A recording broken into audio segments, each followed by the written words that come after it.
So we're looking at right now, we're currently creating that technology that's never been done in the industry before to bring some innovation to the forefront. And that's the value of it. Once you have that information in your hand, that's the difference between having access and having availability. You are now listening to the BV Mobile Apps Podcast. The show is designed to help you grow your mobile app audience and get advice from experts in your industry. Now, here's your host, Sean Garvey. Yes, that's right, folks. It is the BV Mobile Apps Podcast with the architect here, Sean Garvey, at Sean Garvey ATL on Instagram and on Twitter, Sean Garvey on Facebook. And the BV Mobile Apps Podcast is brought to you by no other than BV Mobile Apps, where we are the official mobile app provider for the Fleet DJs, Nerve DJs, and Core DJs. Hey, listen up, folks. We have a very, very special treat for you. If you are an owner of an online radio platform, you definitely want to listen up. This is going to be a great show. I have a professional on the live line with me to talk about Digital Radio Tracker. You may have heard about it before, but you may have some questions about it as well. And here to talk about how DigitalRadioTracker.com is transforming internet radio tracking, I have the CEO, the president, and the founder of Digital Radio Tracker on the live line with me today. Michael Matthews on the live line with me. Good day, Michael. How you doing? Oh yeah, great. Doing just fine. Glad to be out speaking with you guys today and kind of bringing the information directly to the DJs and the radio station broadcasters and so forth as we kind of get to know each other a little bit better here tonight. Absolutely, and I'm glad you took the time out of your busy schedule to talk to our listeners and to me about Digital Radio Tracker. So I have my own online radio podcast network, and I'm currently licensed when it comes to playing artist music, both established and independent. So let's go ahead and jump right into it. Digital Radio Tracker. What is it, and how did Digital Radio Tracker come about? Well, Digital Radio Tracker, we're a broadcast monitoring company. We currently monitor more than 5,000 radio stations around the world. Our predominant focus is on digital streaming radio. We don't really do a whole lot of terrestrial FM, but we do a small amount of terrestrial FM. Our main focus at Digital Radio Tracker is to focus, or what we call give a voice to the unheard. We want those stations in unmonitored territories like Russia, India, Africa, Mexico, a lot of territories that have been overlooked for so many years by other monitoring sources. One of the things we want to do at Digital Radio Tracker is we want to build a community of radio stations that have an expanded reach around the globe. We're now in a global music industry, so everything is much different now than it used to be. So people are starting to realize the value and more as days go by, the importance of digital streaming radio and how it impacts with breaking new music, how it actually elevates as people are able to now form their own platforms and they're broadcasting a lot of them from their own homes and things. And it's not as regulated as commercial FM. So there's a lot of benefits and things. And really how Digital Radio Tracker came about was about back in 2011, myself, I come from a radio promotion background. So a lot of us we're kind of starting to look at that time. It was when MP3s were kicking in, and the streaming really wasn't even a big term at that point. It was all relatively new. And what we started to notice was a lot of the songs that we were starting to promote and things, a lot of them were starting to have breakthroughs online. And so we started noticing a lot of online radio stations started picking up podcasts like your show and so forth. We're playing a lot of new and developing artists as well as established artists. But what we found, nobody was tracking it. There was no way to get that data. There was no way to provide that information to our clients. And so we started kind of doing like everybody else, calling all the monitoring companies that existed that we know of today. And we were saying, hey, look, can you guys give us this information? And everybody pretty much said the same thing. Well, we don't want to monitor digital radio. We don't see any value. At the time, it was really referenced as internet radio. And so we said, okay, well, we began to start kind of creating an internal software because we wanted to be, the type of radio promotion company that was accountable to our clients. So we wanted to be able to provide that information and really in a short period of time, what began to start happening was other associates of ours in the music industry started contacting us to get information and saying, hey, look, can you give me a report on what my song is doing out there? And so basically, to make a long story short, that's really how DRT was born. We decided to open it up more publicly. So it really started as an internal software for our marketing company. And then before we know it, now we've got a full-blown global monitoring company, and people are accessing reports, record labels, managers, artists from all over the world now. Amazing. You know, you said a few moments ago that you come from the background of radio promotions. I come from the old school of radio. If you know what I'm talking about, the old school radio, it was the means of playing music without the digital aspect. I was on the cusp of internet radio, but internet radio at that time wasn't popping off like it is now. And we had to rely on, of course, the Nielsen ratings, the Arbitrons, and the other services that were out there that were helping the artists and their music as far as keeping track of the songs that terrestrial radio, both FM and AM, were playing over the airwaves. And now internet radio stations and online radio stations, even podcast platforms, they come a dime a dozen each day. Talk to us about the growing pains of Digital Radio Tracker. What were some of the challenges and obstacles that Digital Radio Tracker had to go through in order to get to where it is at now?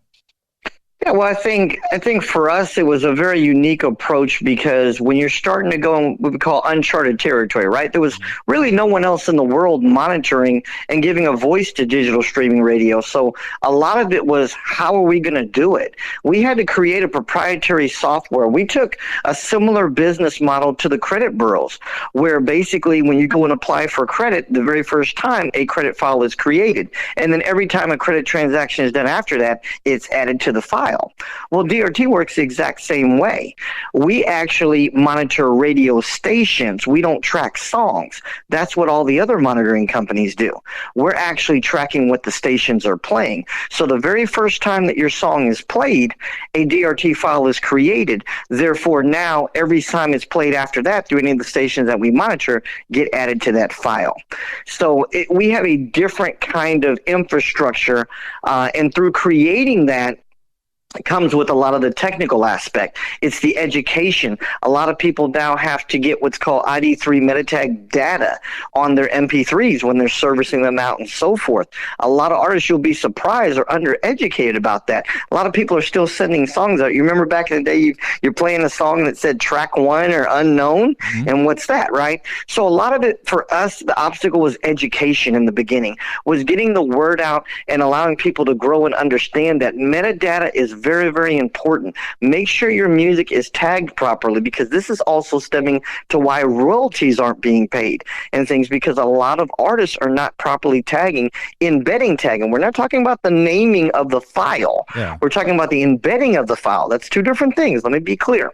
And so a lot of songs have been played on a lot of radio stations, and artists and managers and labels have not even received royalties for it because there was no proper metadata tagging going on. So that's very, very important. So we had to create that infrastructure to be able to help educate a lot of the independent artists and independent labels, to let them know and be aware. So it's podcasts like yours and music conferences and so forth. It's an ongoing educational process that's very, very important. And the same thing on the flip side with a lot of independent broadcasters. A lot of them don't have their technology together, we call it. They've got to get educated on, well, how do you become a monitored station? What's the benefit? What's required? How do you actually get your station's API set up properly to be able to be monitored? So these are all the types of obstacles and things that we face in getting the education out and being able to let that particular level, whether it be a newer broadcaster or even a mid-level experienced broadcaster. Technology is constantly evolving, so that's what's challenging for us, is we have to constantly keep up with technology as well as educate people in the process. So it's an interesting task, but we've been doing it for 10 years now, so we're believing that as time goes, it becomes easier and easier.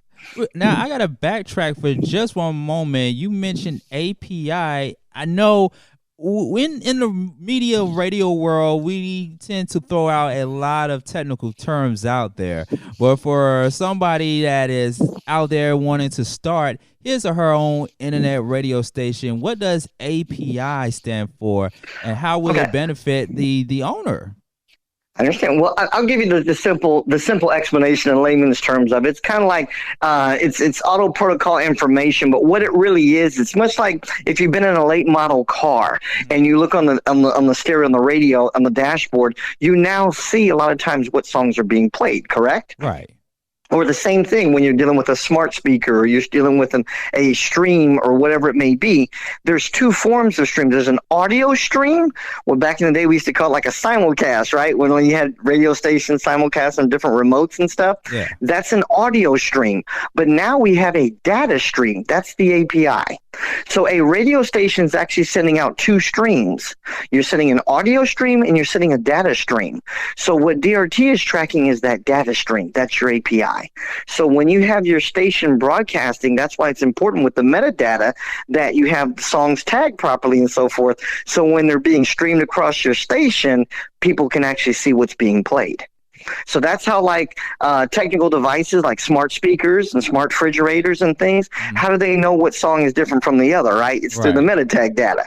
So that's how they know, okay, we're playing Drake, Laugh Now. We're playing Cardi B, Up. Okay, and that's how they know. And so when that stream comes across, Digital Radio Tracker is then picking up that data stream. And therefore, we're logging that airplay detection. Right. Whereas other monitoring companies are doing it from the audio side. That's called fingerprinting or encoding, and they're actually following a series of numbers. So basically, it's kind of like a fingerprint that particular song has that makes it unique. So when they listen to that audio stream, they then put an airplay detection down in their database. Whereas DRT is doing it from the data side. Yeah.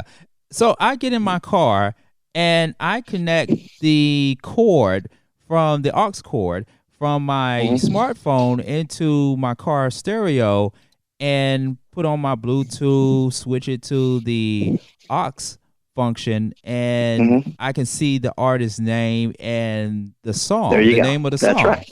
Right? That's right. Okay. That's the API stream. Huh? That is the API. And it's very beneficial to the artist as well. I know that we live in a fast-paced society where we want to push music out there because it's one of those here today, gone tomorrow type of scenarios. But it's very important to label your material before sending them to internet radio stations, online radio platforms, because the artists, they may like what they hear and want to know where that song came from, who did it, and the name of that song. That's right. If you remember, like 20 years ago when we didn't have this technology, everybody waited on what's called a back announcement, right? For that DJ or that personality, will you announce what you just played? That's called a back announcement, right? Where they say, hey, that was the new Cardi B Up single. Okay, we no longer have that, right? You know, now some of these stations, especially a lot of the digital stations, there is no air personality. They're just streaming music all day. So that's why that's that much more important now, because now everybody wants that instant, like you said, instant gratification. Hey, I like that song. Who is it? You just look at it, look at it immediately, and you know exactly who it is. And then you can go on their Spotify or Apple Music or something, and you can follow that artist on social media. All that stuff becomes instant now. Very beneficial to the artist. I love it. That's right. Okay. For those who are just tuning in to the BV Mobile Apps podcast, we have Michael Matthews, the CEO, founder, and president of Digital Radio Tracker, joining with yours truly, the architect, Sean Garvey. And we are talking about how DigitalRadioTracker.com is transforming internet radio tracking. Like I mentioned just a few moments ago, I have my own online podcast network, and we are licensed. I know people in the internet radio industry that have their own internet radio station, but they also have to subscribe to your BMIs, your ASCAP, your CSAC. What is the difference between Digital Radio Tracker versus those three services that I just named, or do they all coincide with one another? We want to know this. It's a great question. Well, Digital Radio Tracker, we're strictly a monitoring company. So all we're doing is tracking the songs, producing and compiling reports and charts that are then provided to artists, labels, managers, etc. So whereas those other companies that you mentioned are called performance rights societies, they're actually doing their own form of tracking, and sometimes they can work with companies like Digital Radio Tracker or Nielsen and so forth, where they're collecting data and paying royalties based upon their algorithm. So we don't have anything to do with payments of royalties, but we're focused on the airplay. So in other words, the accountability of the airplay. So we act more like a third-party monitoring company. Remember, we don't own your podcast. We don't own any radio stations out here. We're strictly monitoring it and producing that information so your advertisers and so forth are able to know that you're being monitored by a third-party company that have no skin in the game.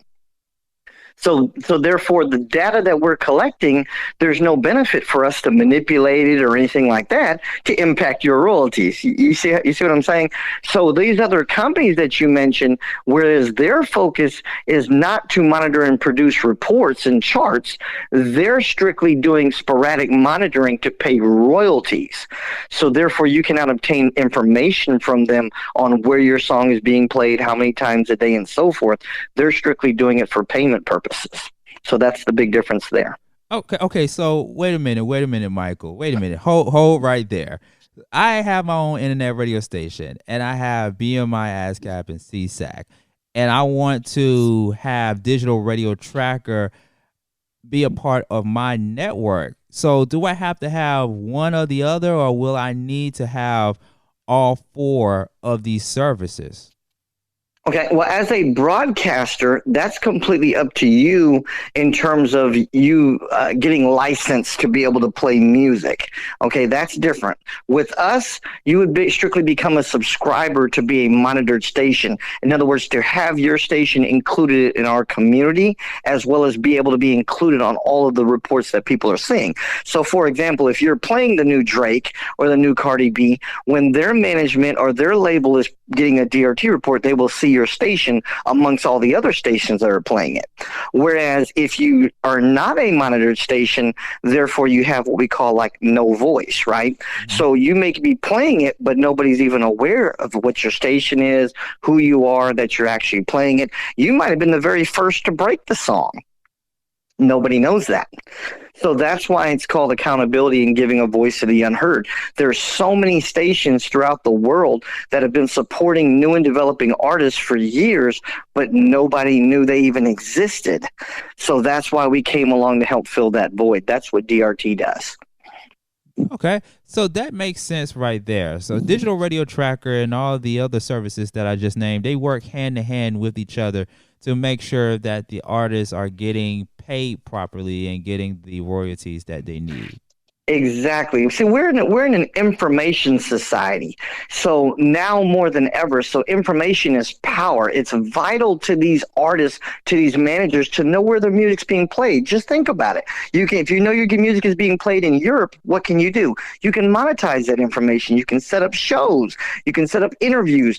You can work social media in those territories and grow your fan base. There's so many things that you can do that can benefit by just having that information. Whereas years ago, that information wasn't even available at all. So the other aspect of it, it's called new music discovery. One of the things a lot of the DRT users have been discovering is that there's stations all over the world playing their music that if they didn't get a DRT report, they'd have never even known that. What a lot of people are doing is they're leaking their music on social media. They may have sent it to one DJ, and maybe that DJ then sent it to another, and so forth. And how do you know where it's being played at? We're now in a global music industry, so what you might find is that your music is being played in Europe or Australia or Russia or China, and therefore now you have another market to tap into. So whereas years ago a lot of people were focusing on what we call the backyard, right? 500-mile radius from your home base and things, well, they may not be playing you at all, but you may be being played all over the world now.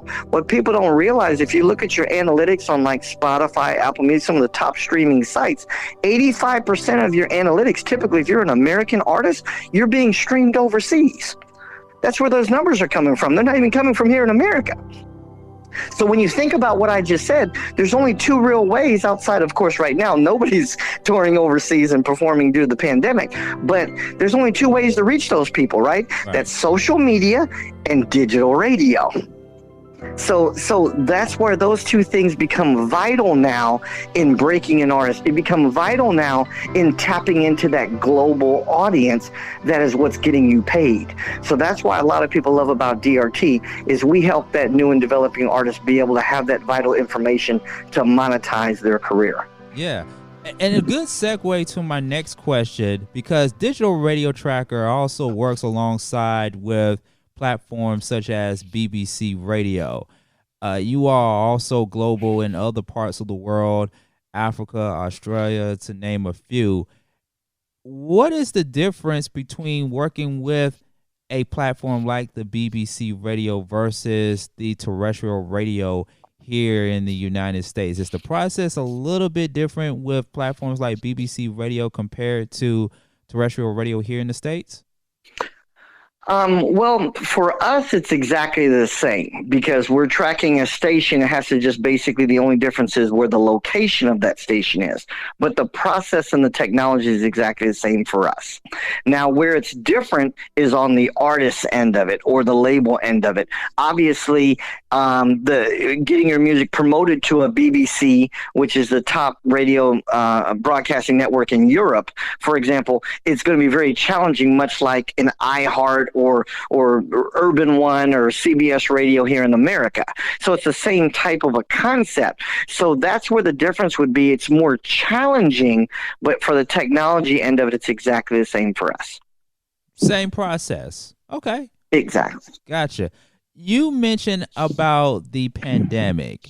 We are still in a pandemic, even though we are seeing some different signs in the pandemic to help us get back to normal. However, internet radio stations, to my knowledge, has boomed and has really taken to a whole different level since last year with the pandemic happening and people are encouraged and forced to stay homes. You would have to turn on your favorite internet radio station or your favorite podcast network to hear the latest information and news. So for Digital Radio Tracker, what was the life like for Digital Radio Tracker in 2020 during this pandemic? Have you seen a lot of increases, a lot of different things within the four walls of Digital Radio Tracker that you haven't seen in the previous years?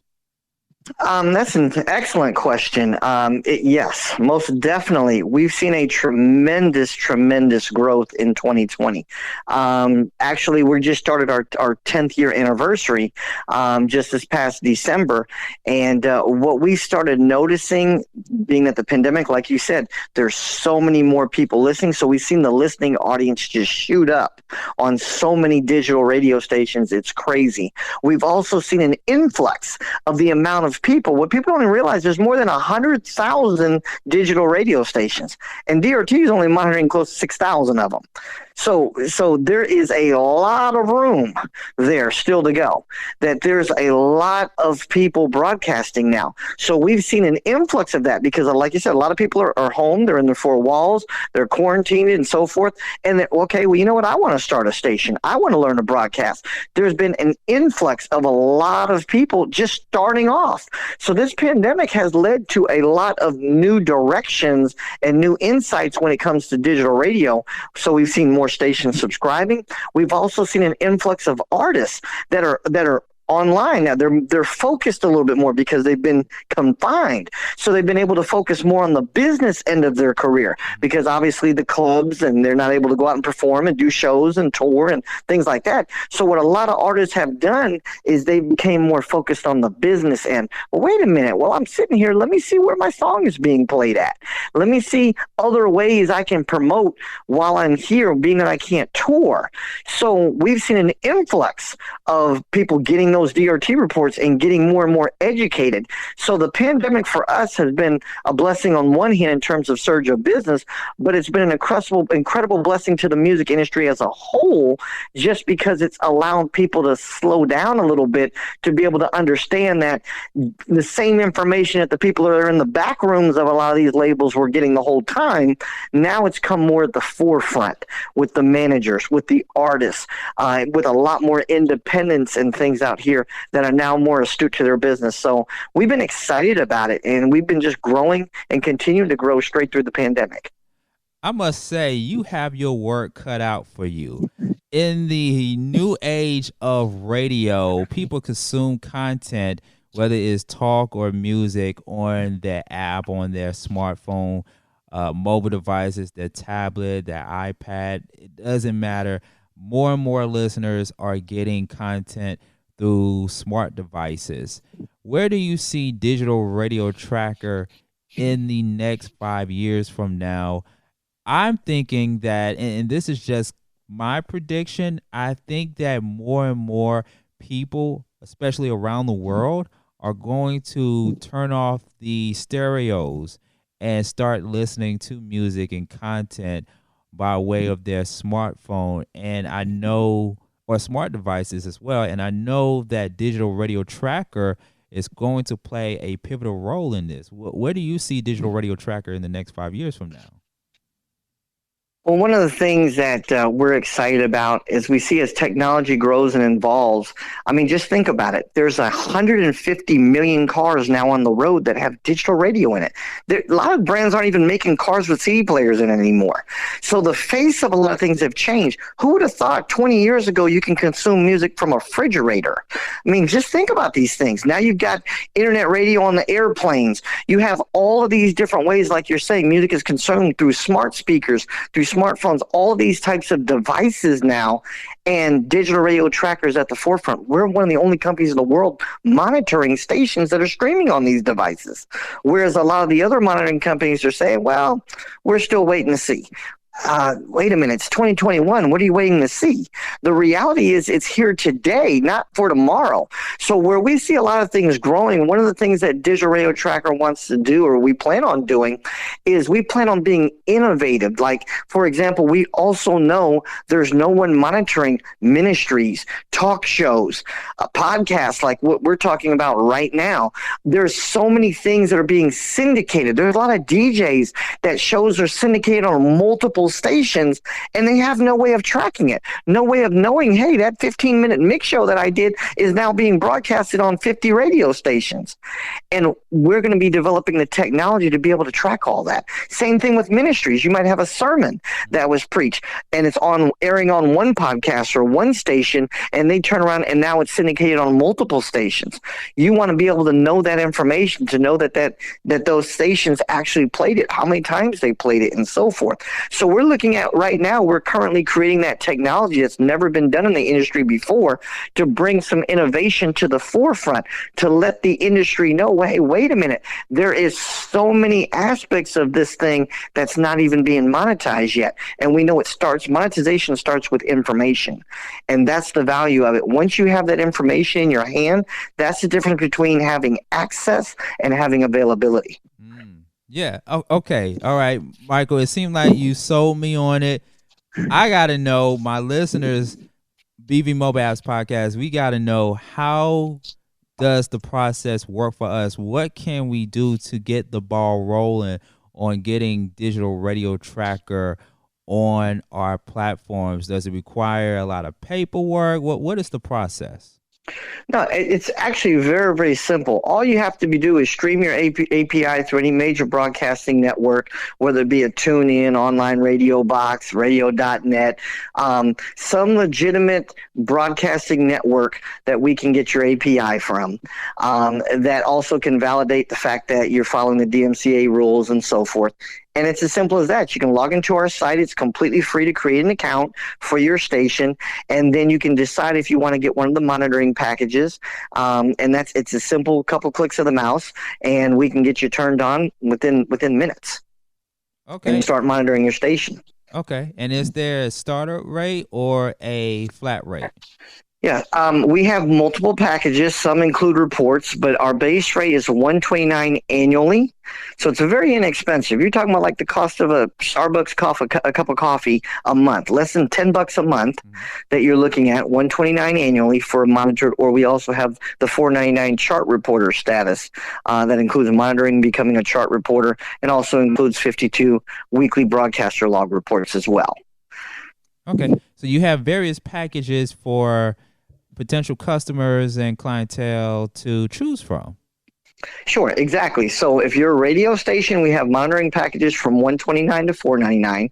If you're an artist label looking to know where your song is being played at, those DRT weekly reports and things range from $19.99 to $99.99 for a historical report. Gotcha. Okay. Now, let me ask you this. For talk radio content, there are plenty of podcast networks and talk-based stations that are out there too that have a tendency to play music beds and instrumentals over their talking points. Does Digital Radio Tracker tracks that as well? It's a great question. Currently, we do not, and that was actually one of the things I was mentioning about earlier, is that we want to create that technology. It's been a lot of people requesting it and things to where we can track that. There's also been requests to track commercials and other things of that nature that we're also thinking about doing in unique ways. So there's a lot of sports networks and things. They want to know, well, how many times as a particular player, for example, is mentioned. So there's a lot of unique things that with technology that we can do that years ago it didn't exist. Gotcha. Okay. So it sounds to me that Digital Radio Tracker is beneficial and can be beneficial to the radio podcaster or to the radio broadcaster or even an aspiring radio owner who wants to one day start his or her own internet radio station, or maybe take it further and start his or her own terrestrial FM station. But as far as the artists are concerned, because of course it benefits the artists due to royalties, what else does it benefit? Like what else can the artist gain from being a part of the Digital Radio Tracker experience? As far as the artist is concerned, there's a lot of value in terms of the information. Again, as I mentioned earlier, you want to have that information and be able to monetize your career, whether it be to book shows, whether it be to set up interviews, whether it be to increase your fan base, whether working social media in particular territories and things that expand your fan base based upon the information you see on those DRT reports. So, for example, if you're getting airplay in China, what would you want to do? You'd want to maybe sell merchandise in China. You'd want to maybe build your social media following in China. You want to maybe contact those stations and find out network about setting up shows and doing interviews and all of these types of things. It creates an internal networking pool for you. So there's a lot of advantages and benefits to artists or the artist's manager, or if it's an independent artist, maybe they're on an independent label, that this type of information is vital to help expand their career and build their brands. Okay, so they get the longevity from Digital Radio Tracker, not something that's just temporarily, but longevity. That's right, and that's what it's about. It's about building your careers. Now it's a different kind of music industry that we're in. People have to change their business model. You are a brand. It's no longer about an artist. If you're speaking, well, I'm an artist, you're still kind of stuck in the 90s. In 2021, you now should be speaking that I am a brand. I should be focusing on setting myself up as a brand. The music that you're producing is now a byproduct of that brand. So that's why if you notice all of the artists that are currently the superstars as we know it today, what are they all doing? They're selling makeup lines, they're selling barbecue grills, the barbecue sauces, they got all kinds of different products and things, and it's all an offshoot of their brand that they built. They're doing movies, all kinds of different things because they're brand focused, not really focused on some of them don't even put out albums anymore. If you know what I'm talking about, if you reflect on it, you say, when last did such and such put an album out? But yet they're worth $250 million. When you think about that, right? Does that make much sense? Some of these artists haven't toured in years, and they're not going to, because they're living off of their brands that have been built. Yeah. Hey, Michael, we are running short out of time, but I have to ask you this question, because now, not only that we live in the digital radio world era, but we also live in the social media era. And I come across a lot of social media pages where podcasters and radio broadcasters may play a song, an original song, an established song, or a instrumental from an independent artist or an established artist on their social media page while recording their podcast. Is there going to be a time where Digital Radio Tracker can also track the material and the content that's being pushed out there via social media? That's a phenomenal question. We've had that brought up to us a couple times already.